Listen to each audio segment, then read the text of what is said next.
Hello dear students, good morning, नमस्कार, राधे राधे। स्वागत है सबका एक बार फिर डीपीएस की ऑनलाइन क्लास में। जैसा आप सबको पता है, मैं हमेशा आपको एनवायरनमेंट सब्जेक्ट पढ़ाने के लिए आता हूं। उसी प्रकार से आज एक बार फिर आपका मोस्ट वेलकम करता हूं इस क्लास में। और बेटा बुक नोटबुक निकालिएगा और बड़ा बैठ जाइए पढ़ाई करने के लिए। आपके सर आपकी क्लास लेकर के आ गए हैं। आपको पता हो तो हम चैप्टर नंबर 4 पढ़ रहे हैं। 4 चैप्टर पूरा कर लिया था। हम प्रश्नोत्तर की बात कर रहे हैं, क्वेश्चन आंसर की बात कर रहे हैं ना।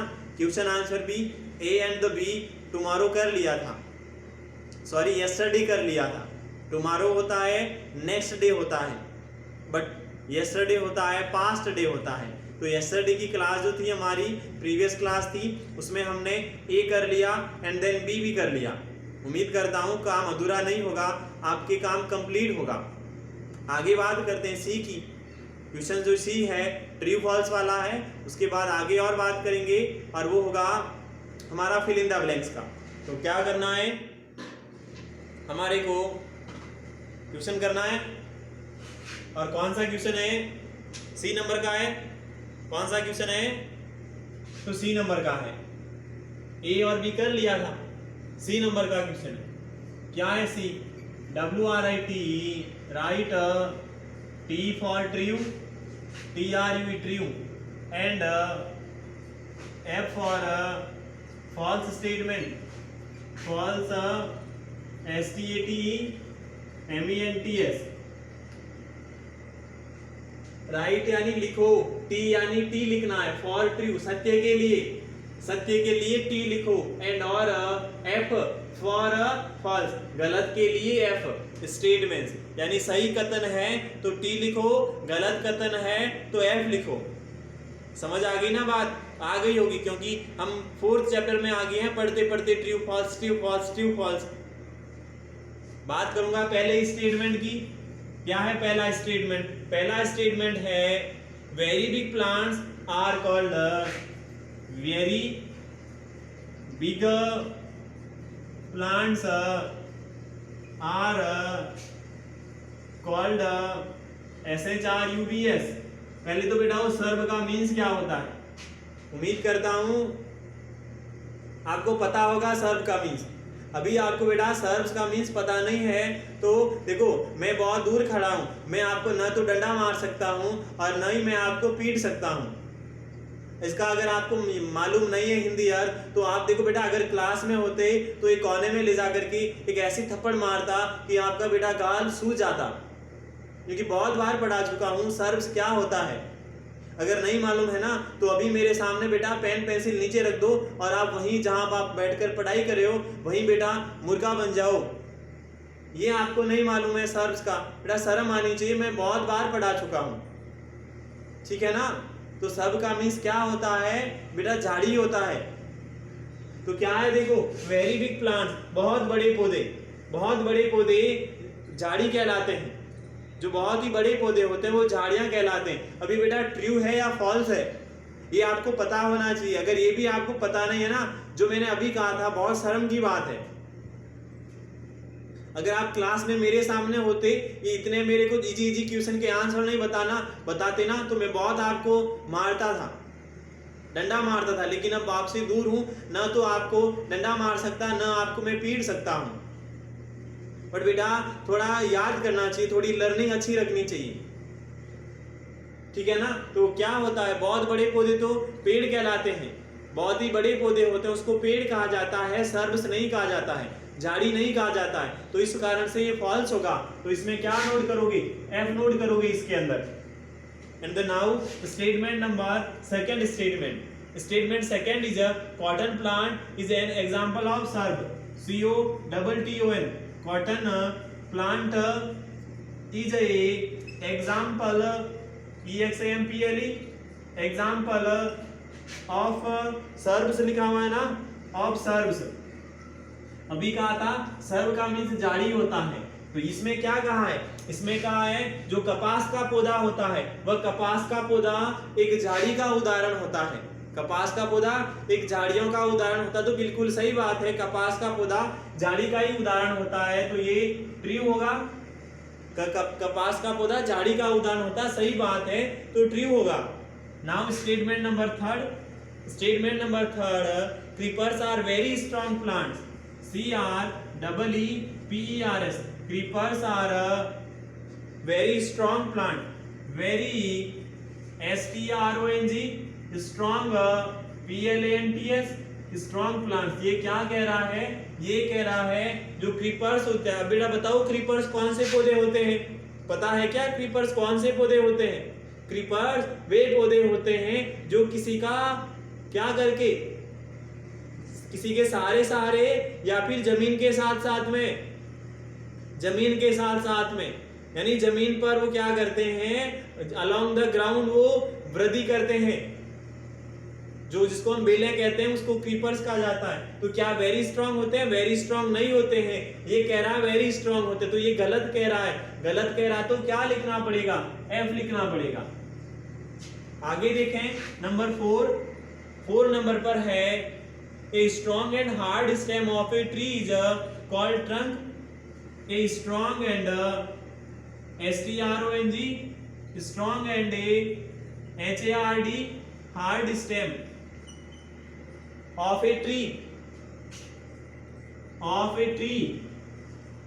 is called TRUNK। ये मैंने बहुत बार बताया है। ट्रंक को कहते हैं बेटा मोटा तना।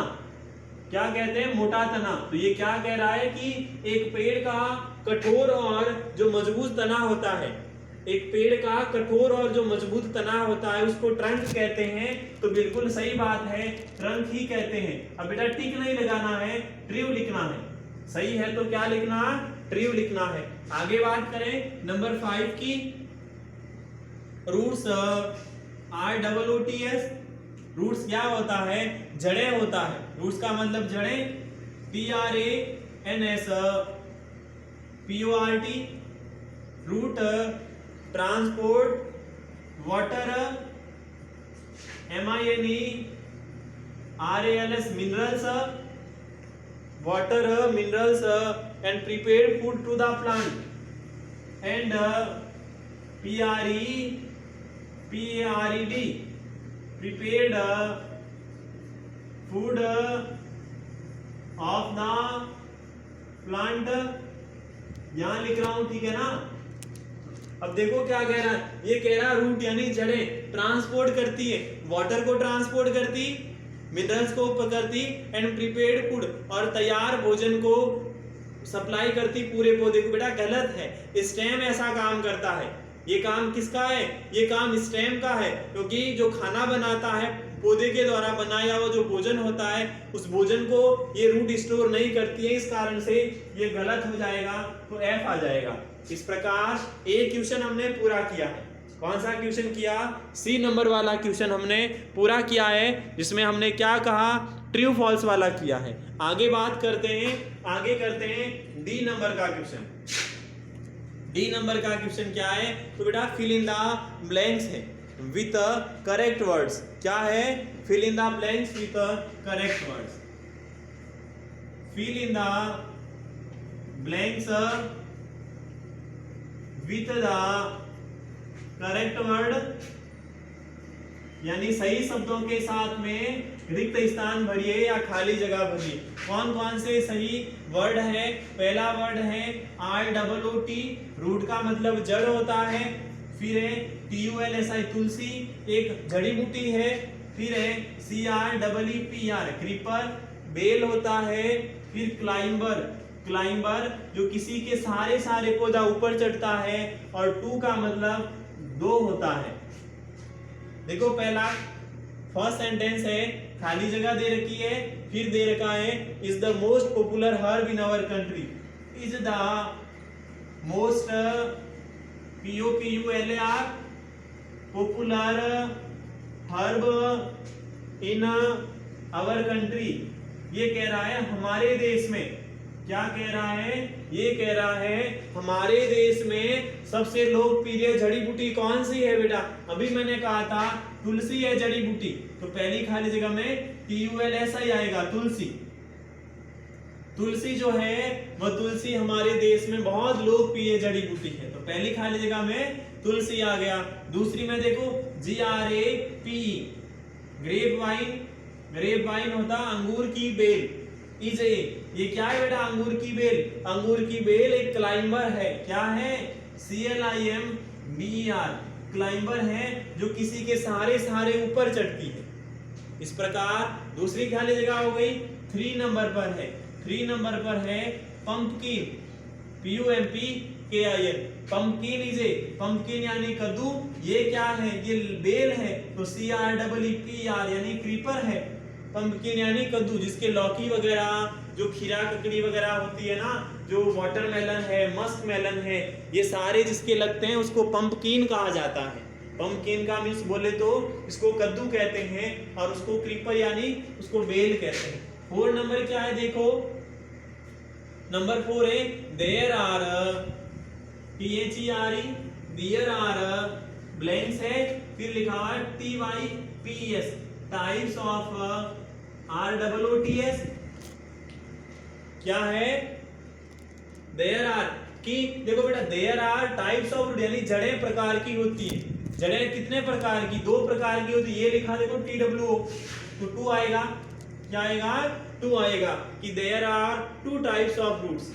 नंबर 5 देखो, 5 एंड अंतिम खाली जगह देखिए पहले ABSORBS, absorbs water and mineral, water and MINERALS। तो देखो एब्जॉर्ब यानी सोखना, अवशोषण करना, किस किस का, एक तो जल का और किसका, एक खनिज लवण का। तो खनिज लवण का और जल का अवशोषण कौन करता है, तो पीछे एक ही बचा, बट आपको पहले ही पता होना चाहिए, आपको पहले ही पता होना चाहिए। तो पहली खाली जगह में ROOT आएगा, क्या आएगा, ROOT आएगा। रूट आएगा कि रूट जो होती है वह काम करती है वाटर मिनरल्स को एब्जॉर्ब करना। इस प्रकार से हमने डी भी पूरा कर लिया एंड देन सी भी पूरा कर लिया। आज की क्लास में क्या किया है, 2 क्वेश्चन हमने किए हैं और 2 क्वेश्चन तो आपको होमवर्क में भी क्या करने हैं, SW में भी आपको सी करना, डी करना। जितना मैंने ब्लैक बोर्ड पे करवाया है वो सारा आपको SW में करना है। क्या करना, वो सारा SW में आपको करना है, ठीक है ना। उम्मीद करता हूं सारी चीजें अच्छे से समझ में आई होगी, क्या समझ में आई होगी, ये मत लिख देना, ठीक है ना। अब आपसे विदा लेता हूं, कल वापस मिलते हैं अगली क्लास में, तब हम प्रश्नोत्तर करेंगे। तब तक के लिए बेटा खुश रहें, मस्त रहें, तंदुरुस्त रहें। Bye bye, have a nice day, thank you.